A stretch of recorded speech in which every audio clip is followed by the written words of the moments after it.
It was so delicious. Very underseasoned. Like, if you like 90s and 2000s hip hop, this is the place for you. This just feels so quintessentially Koreatown, Los Angeles. I'm absolutely stealing this idea. Oh my gosh, that must hit so hard. Do tell, what is a portmanteau? It was good to eat in my mouth. I am a chicken wing connoisseur. Also, I would like to flag, this is actually rigatoni.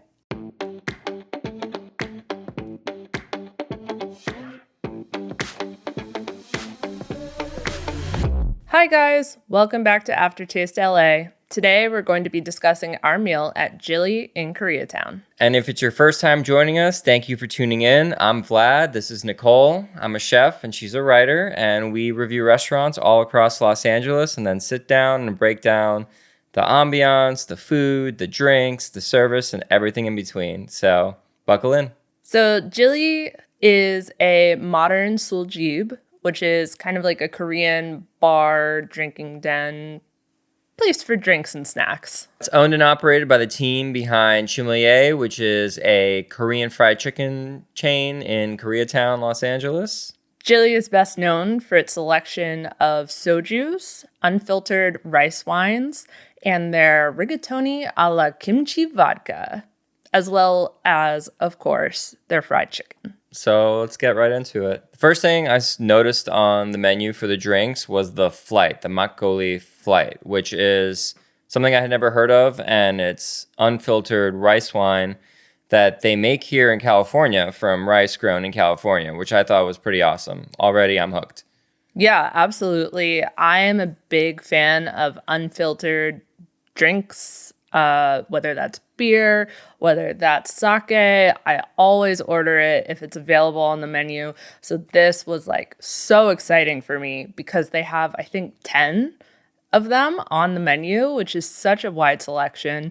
And they do choose the Makgeolli for you. They're 4 set ones, but still it was an education, I would say. This just feels so quintessentially Koreatown, Los Angeles, because we have, some people would say, the best Korean food in the world, but definitely the best Korean food outside of Korea. And so the meeting of California and Korea in these rice wines is incredible. Like I said, we got the flight. It came with 4 different of these makgeolli, and they were so different.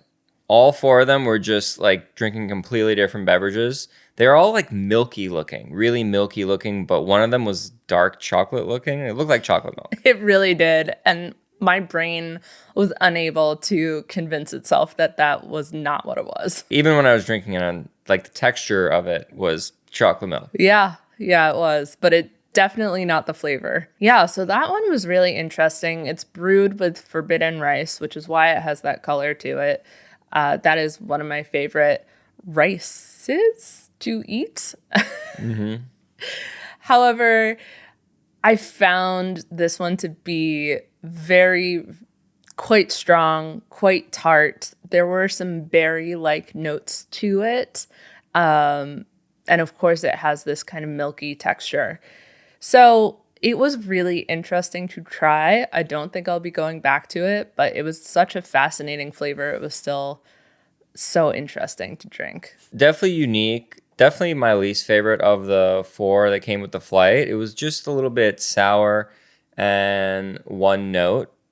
And the other ones were so much better that this one was just left hanging. I found myself not wanting that one. Yeah, you could really tell it's a fermented product. Like, it really has those kind of like strong sour notes to it. Another thing to note is these are not pasteurized alcohols, which is not all the most common thing. Mm-hmm. Most things are pasteurized. But yeah, and he was saying they're brewed in the bottle, right? Yeah, it's pretty crazy. Yeah. And like, I think each bottle is slightly different. It's like wine, right? Mm-hmm. It's wine. Mm-hmm. They're not all going to be the same. Oh, yeah, so the second one was my second favorite. It was really, really fizzy and really paired well with food. I thought it was, out of the 4, the best to have with food. It was really fermenty and just a really complex flavor profile. It's really hard to describe. This one was my favorite. I think because it was a little bit more tart and a little bit more effervescent, it had more personality to it than the last two that we're going to talk about. And I think it also had a little bit more of an alcohol flavor to it, which I liked.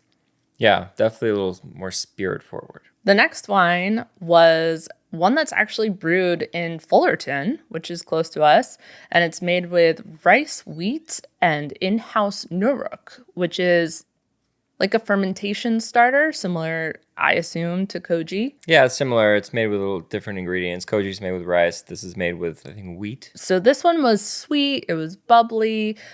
I think a little bit less tart than the previous one we were speaking about. This one is the kind of wine I'd love to be sitting outside on a warm day and just sipping. I thought it was a really good aperitif. It really reminded me almost, it had like Amaro qualities to it. It had a little bit more of that bitterness to it as opposed to the other ones. And it was less fizzy, but still had some effervescence. It was weird. Like two of the wines had no fizz at all, and two had varying degrees of fizz. So this was my favorite for sure. It was fantastic, though I thought it was the worst of the bunch to have with food. And then the last one was definitely the cleanest and most, I would say, subdued of the four. It had notes of melon, and it was a little bit sweeter than the other ones, and very creamy and milky. Yeah. So it was kind of almost neutral. Yeah. I mean, if you like drinking alcohol that doesn't taste like alcohol, this would be the pick for you. And I think out of the four, it's the one that I would choose to maybe use in a cocktail versus the other ones that I don't know if they would be that great in a cocktail. They're just super strong on their own. What I found fascinating was that was the first one that I took a sip of, was this really, really light one. And then each progressive one that I tried after that was just more and more intense. And it was a really fun flight experience. I think that if you've never tried this product, you absolutely have to order this flight so that you can really see the array of possibilities here. Yeah, definitely. And it's only 4 out of the 10. So I think if I went back, I'd definitely try the rest of them one at a time. Absolutely. Yeah, because I just can't even imagine what else might be out there. They're probably in between two of these, like just different degrees of the effervescence and the tart and the sweet. I think it's such a huge world to explore. Oh, yeah. I mean, it's like wine, right? Like there's so many wines. Yeah.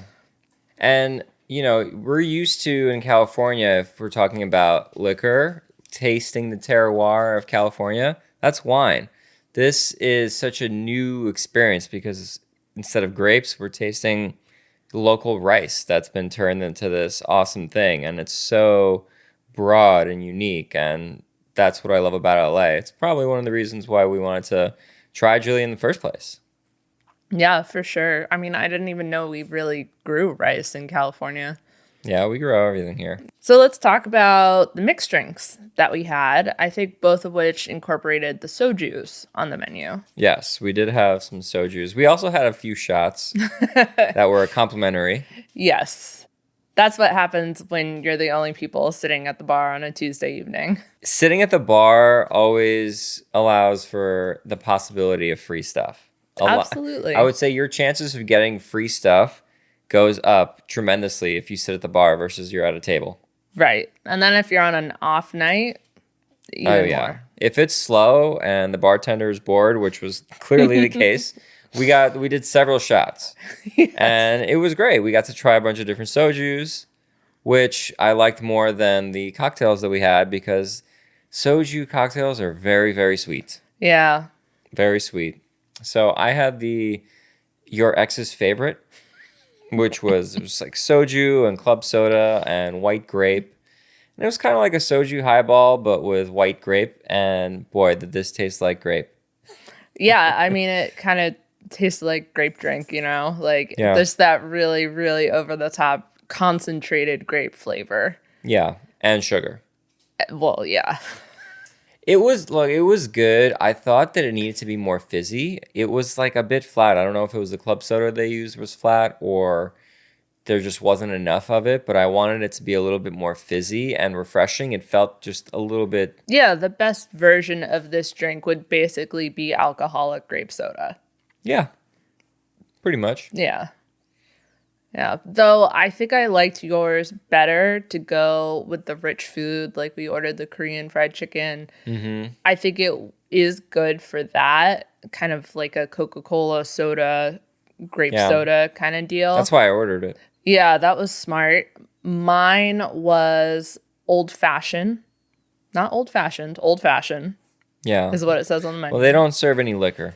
Right. So it was a certain soju and then had, a dehydrated orange wheel in it and bitters. So close enough, pretty close, as close as you can get with soju.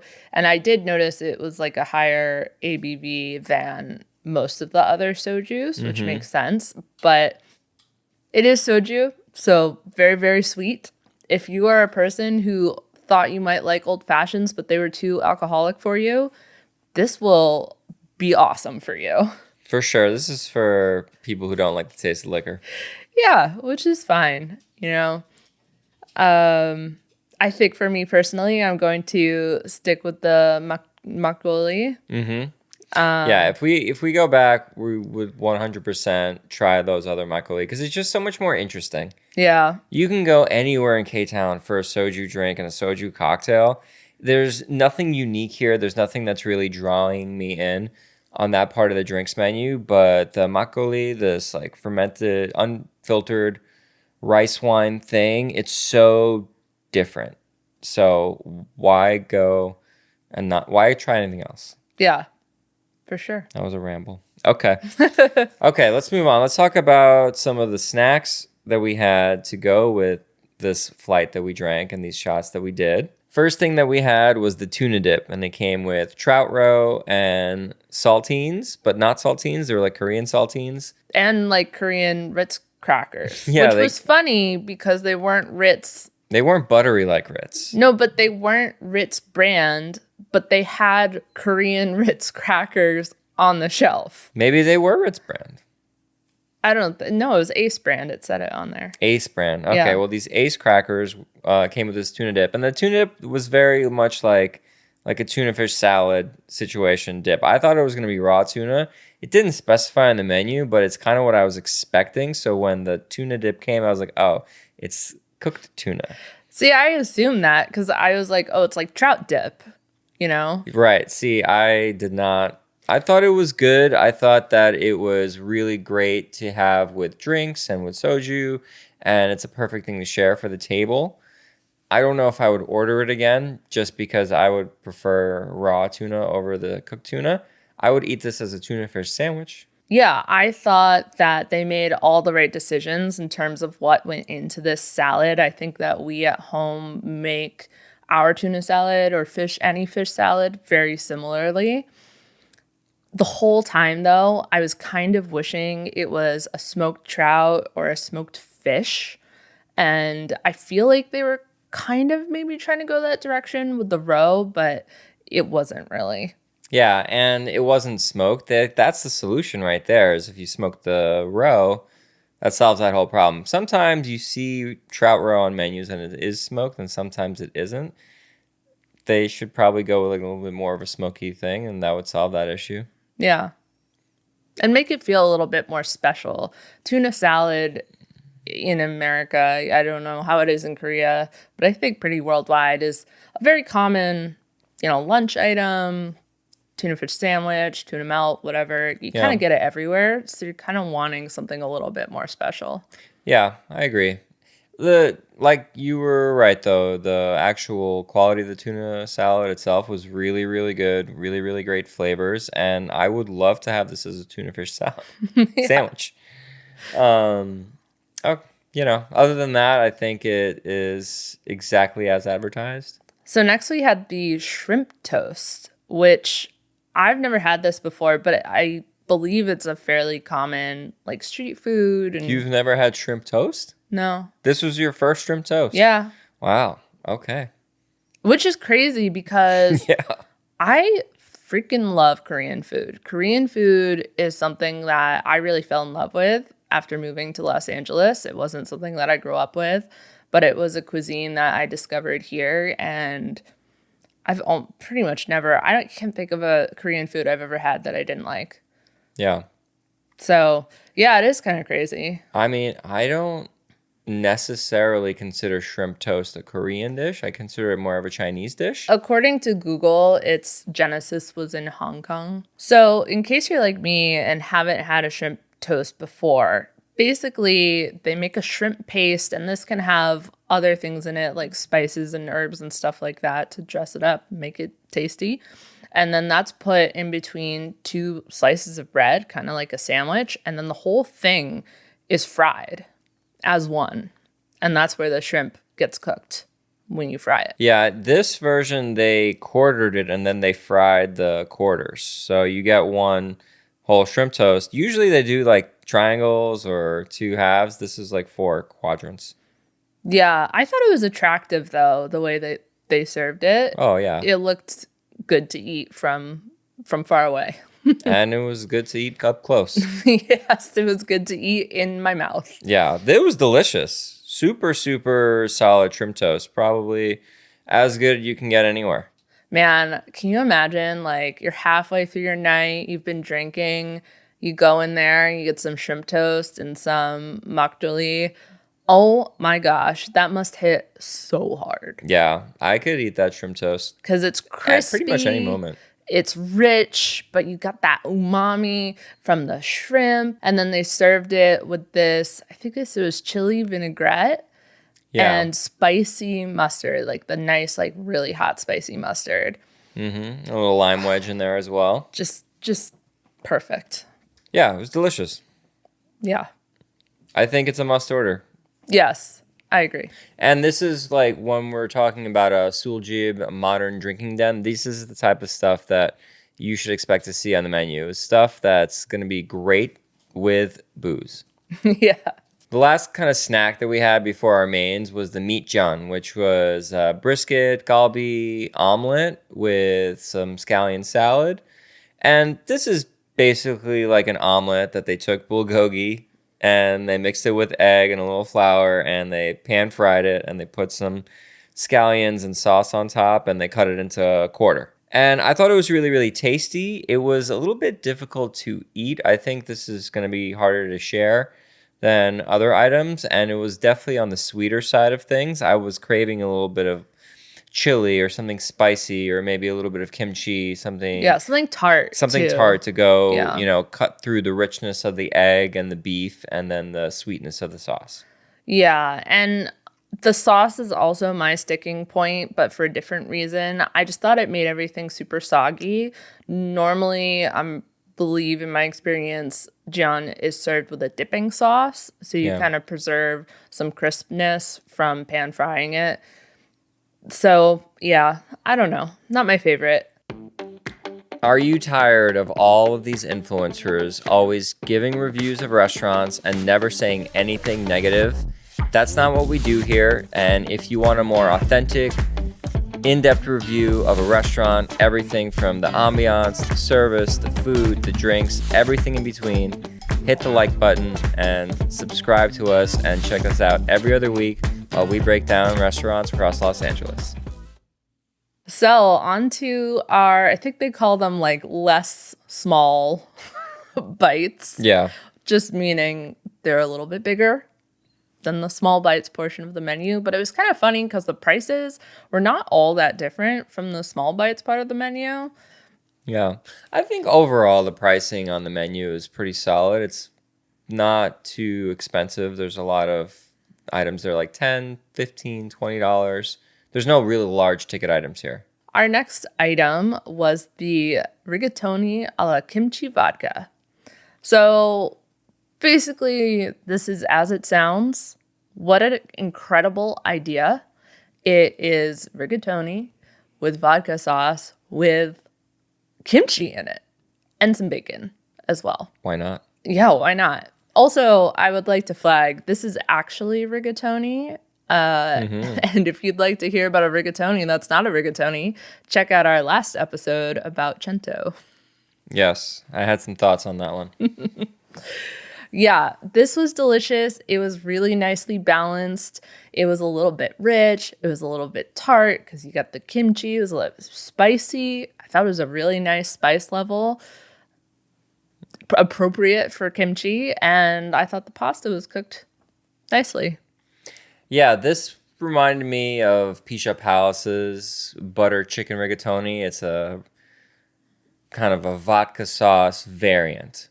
But what I found fascinating, was kind of apprehensive. I didn't know if I was going to love this or not because I was like thinking, oh, how do they do this? Are they going to like puree the kimchi into the vodka sauce and make the vodka sauce using kimchi? And I was a little bit apprehensive if they did it that way. I didn't think that it would be good.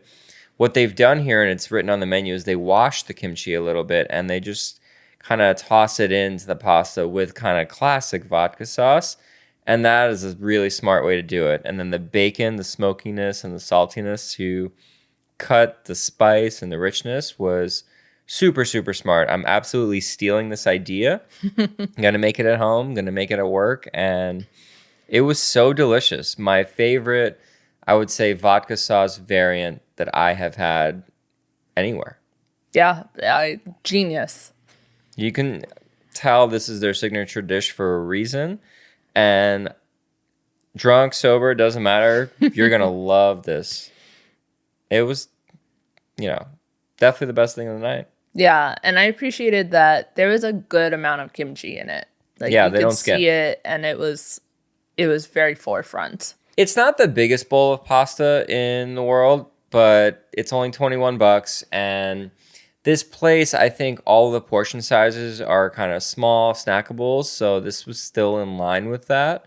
I could easily kill a bowl of this by myself. But if we're ordering a bunch of stuff on the menu, this was great to kind of split or have a few bites of and keep coming back to.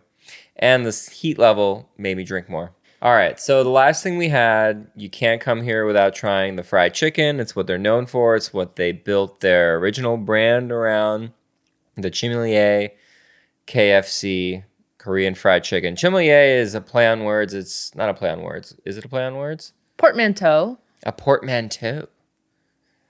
Do tell, what is a portmanteau? It's kind of like when you take two words and put them together. Okay, so they've taken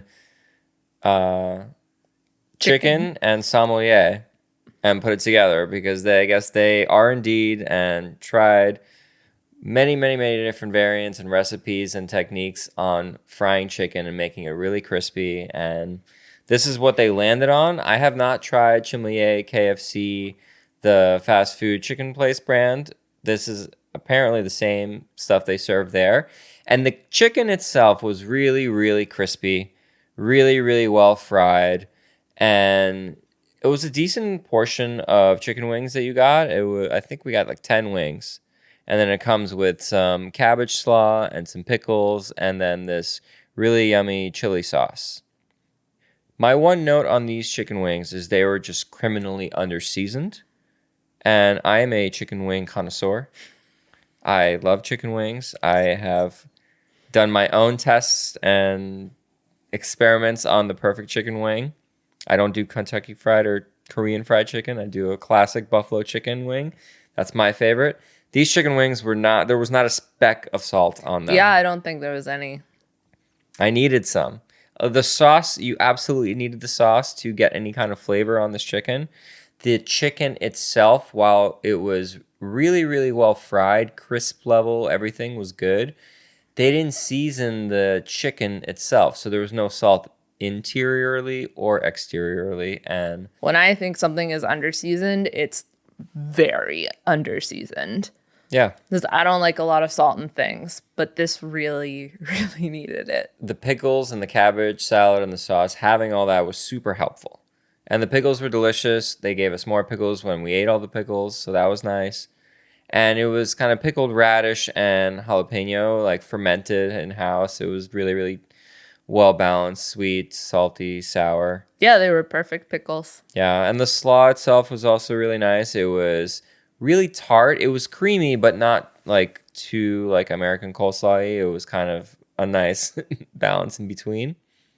I almost would rather have all that on like a chicken sandwich. If they did that with the sauced chicken and a little bit of that slaw and some of those pickles on a sandwich, I think I would rather have that than how we had it here with just like the kind of bucket of fried chicken. It's great when you're sharing.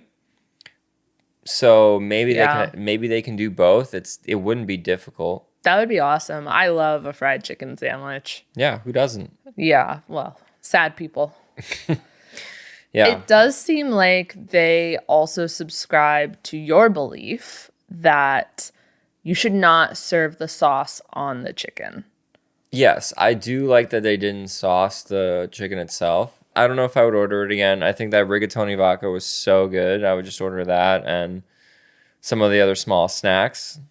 Yeah, shrimp toast for sure. Yeah. Rigatoni for sure. And then whatever else strikes your fancy, I guess. It's a small menu. They don't have a whole lot of options. Really, this is a place you go to drink. It felt more like a bar than a restaurant. We ordered 5 items because we came there for dinner and we left feeling quite full. Oh, yeah. But we also drank a lot of liquid because we were given a lot of shots and we had that flight. So all in all, I think this is a place where you go and snack. This is not a place you go to have dinner. Yeah, unfortunately, they don't have any desserts, which I was actually a little disappointed. I thought they might have something kind of fun because the vibe in there is so fun. Yeah. And I was actually really surprised that they didn't have even like something small or even something like packaged or like a little ice cream or sorbet or, just like, or a little baked good. I don't know. The bartender told us that they used to have a dessert and then it wasn't really selling and they took it off the menu. But I mean, you're in Koreatown, partner with a local Korean bakery or a dessert shop, something sweet. It doesn't have to sell if you aren't prepping it every day and you can just source it locally. Yeah. Give me some sort of ice cream, like you said. I think it's a great idea, especially when you're drinking. Yeah. In the summertime, you want something cold. Yeah. Anyways, that's all that we had at Jilli. Do you want to talk about the service, the ambiance? Yeah, sure. Walking in, it feels fun. There's projections on the walls, cartoons on one side, music videos on the other. It's not music that I normally listen to, so maybe you can speak a little bit more to that. But there's like a neon sign on the wall about drinking responsibly, recklessly is kind of a joke or something. I'm not really sure what the joke was, but it's it was poking fun at drink responsibly. A little silly, And there's like this big black and white mural on the wall. And then the shelves behind the bar have all sorts of like Jinro, like the soju brand, like statue, like a lot of pig kitschy or something. stuff. Yeah, a lot of kitschy stuff. There's a lot of kitschy decor. They also had 2 projectors going at the same time. On the left of the bar, they had anime. And then the right of the bar was a YouTube playlist of a DJ set, and it was 90s hip hop. The music here was awesome, man. Like, if you like 90s and 2000s hip hop, this is the place for you. I was vibing. The music was exactly what I grew up listening to. Yeah, I loved all the neon. I love the darkness of it all. It felt cool. It felt like a place that you want to drink and hang. The Korean drinking den, they nailed it. Yeah. That's what it felt like. The door is glass, but it has like film on it to like filter out a lot of the light. So even when it's light outside, it's still pretty dark inside. So, yep. And the light is like purple mostly inside, very dim. Yeah. Not the biggest place. I think there's only around 25 seats. Half of those are bar seats. And I wouldn't say they're the most comfortable bar seats on the planet, but they weren't uncomfortable. Yeah, I've been on worse. Yeah, they're not too much back support. Yeah. But they did have hooks. They did have hooks and Had sturdy hooks. ones at that. Yes, yes. I thought the service was good, but it's kind of hard to judge because we went on a Tuesday and it was St. Patrick's Day. So it wasn't all that busy when we went. We went at 7 o'clock and the bartender said this was kind of a slower Tuesday. Yeah, But the weekend is when you go. Nobody's headed to a Korean bar for St. Patrick's Day. No, well, except us. But we did a respectable amount of shots of soju to celebrate St. Patrick's Day. But the service was good. He greeted us right away. He gave us a really quick breakdown of the menu and kind of his favorites and what some popular items are and described some of the different beverage options. And I thought throughout the time, the service was really, really good, but it was slow. I'm curious how it would be when it's really, really busy. Everything came out super fast. Everyone was super personable. But this place is never going to be a place that has like crazy high quality service, right? It's a bar. Yeah, that's not what I'm expecting when I go in there. What I really care about for a place like this is when my drink is empty, do I already have another one on the way? Have they noticed and said, you want another drink? That's really like number one. Number two is my food correct? And how long does it take to come out? And food was correct and it was super fast.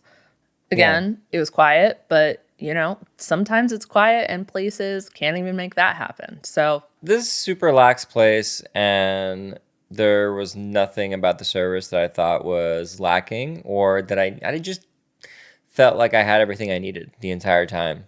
Yeah, and I got the sense that the guys who were working there that night they were comfortable handling the restaurant and everything about it and its unique quirks and all that stuff. Yeah, luckily it's a small place, and if it's slow like that, you only need 2 people max. And he said that on a busy night, Friday, Saturday, they might have 2 or 3 people on the floor plus the cook. So I'm sure that with that many people, only 25 seats, you're never going to have any kind of slow down or slow service here.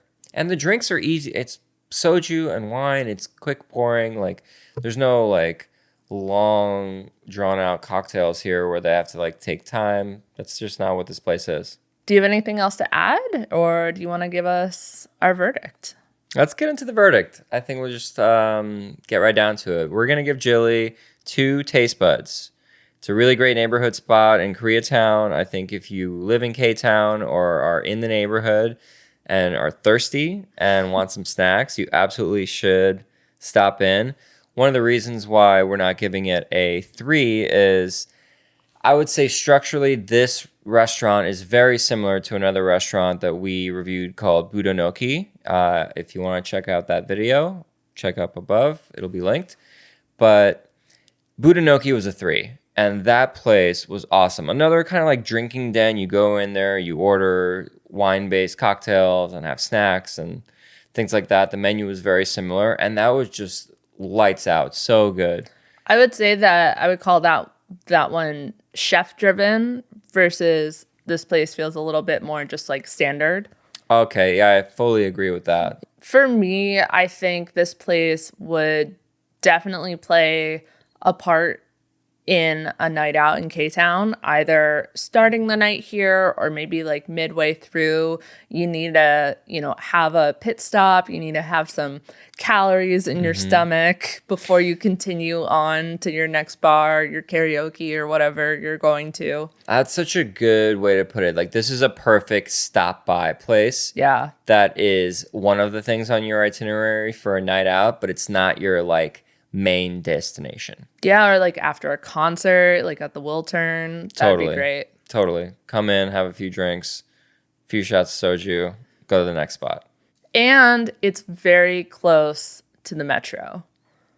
So if you do love your metro. are on a metro line, it is like 1 block away from the D line. Yep. The purple line for original Angelinos. Okay. Well, that's about it. That's all for Jilli. That's it. That's all for Jilli. We'll see you next time. Bye.